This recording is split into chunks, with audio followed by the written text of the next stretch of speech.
Hi, I'm Dr. Kurt Woeller for Integrative Medicine Academy. The title of this educational video is Autism, Leucovorin, and Cerebral Folate Deficiency. So this information comes from our Autism Mastery course, which is one of the many courses we have in Integrative Medicine Academy.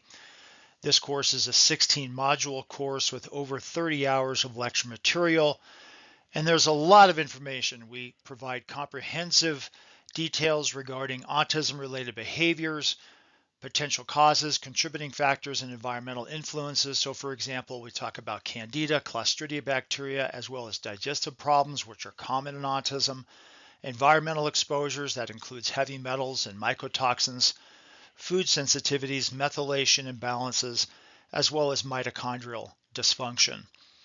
We also have course material on troubleshooting behaviors, common clinical scenarios, case studies, treatment interventions, and concepts of going beyond the basics of biomedical intervention. Laboratory tests as well as laboratory test interpretation that would also include information on the organic acids test, stool analysis, mitochondrial assessment, and a discussion on cerebral folate deficiency, which is the main topic of this video. So the information about cerebral folate deficiency in autism is not new. It actually goes back many years. This was an article from 2013 that discussed cerebral folate deficiency in neurodevelopmental disorders. And this typically occurs when there are what are called autoantibody reactions against the main folate receptor. So folate needs to be drawn into the brain or nervous system to be used throughout the nervous system, and there's mechanisms that allow that to happen. And in autism, or some cases of autism, or children who have cerebral folate deficiency, the immune system will actually attack and compromise this main folate receptor, leading to low levels of folate within the cerebral spinal fluid. And so the question always is who needs therapy when this is occurring or there is a suspicion of this occurring? And the evidence points to the fact that all infants who manifest with signs and symptoms of cerebral folate deficiency should be tested for folate receptor antibodies, and that's through something called the FRAT profile, or at least undergo a treatment trial of folinic acid if there's characteristic signs of cerebral folate deficiency, and that could include irritability, restlessness, poor sleep, motor developmental problems with low muscle tone, balance issues, and then particularly signs of autism, particularly occurring very early on, generally less than 6 months or even just less than a year of age, as well as underlying seizures. Now, it's important to understand that folate receptors are found throughout the body and found in various tissues, not just the brain. They're found in the intestines, the kidneys, the lungs, the ovaries, the thyroid, and yes, the brain and nervous system as well. And there's multiple receptors that draw folate into the body. And this is an example of a cell membrane. We can call that the blood-brain barrier. And the FOLR1 is the main folate receptor. So it's the folate receptor that's going to draw folate from the blood across the blood-brain barrier into the brain. And it is ATP dependent, meaning that the ATP produced by the mitochondria help that receptor function. So a mitochondrial dysfunction could at least contribute to poor overall function of this main folate receptor. But there are other folate receptors. The RFC, which is the reduced folate carrier, for example, also draws folate into the brain. But what's important to understand is that the main folate receptor, so it's going to attach to folate, so folate will attach to the receptor and then get drawn across the blood-brain barrier into the brain.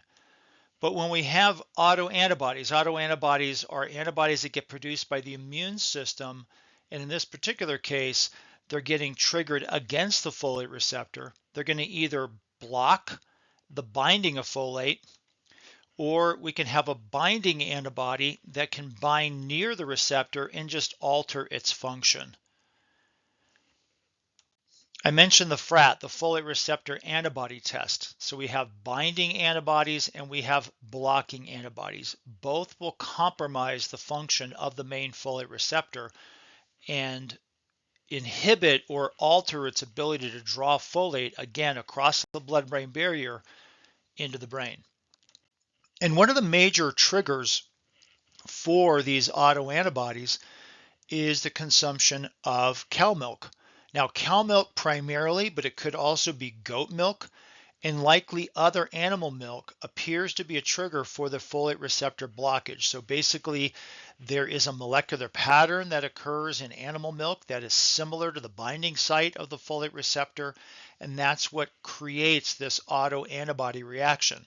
So the immune system sees this molecular pattern within cow dairy that looks similar to the binding site of the folate receptor, and so it attacks and goes after both. And so it's the milk that seems to be the main trigger.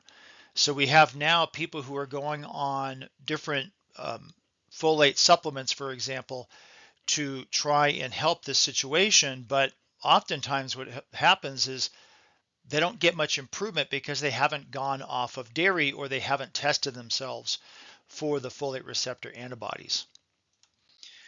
And so we hear a lot about leucovorin. Leucovorin is folinic acid. It's actually something called calcium folinate, which folinic acid in its base form is called folinate. And so it binds to calcium to help neutralize the compound. But essentially, folinic acid as a supplement and leucovorin are the same compound, the same chemical. It's just that leucovorin is advantageous because it is at a higher dose. You can get leucovorin in different concentrations, 5 milligrams, 25 milligrams, for example, here, whereas most of the folinic acid supplements are at a much lower dose, a much lower concentration, maybe 400 to 800 micrograms.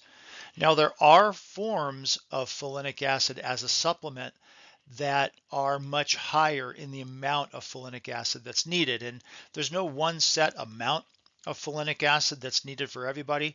There's a broad range. Typically in autism, the maximum dose is 50 milligrams per day. But again, that range for some child, it might be 5 milligrams they do well. Another child might do better at 30 milligrams. So there's a broad range of use, but it is available in both the prescription leucovorin as well as supplement form.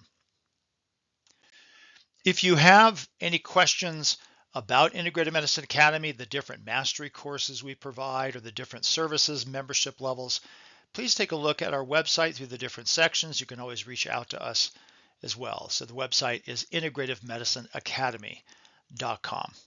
Thank you.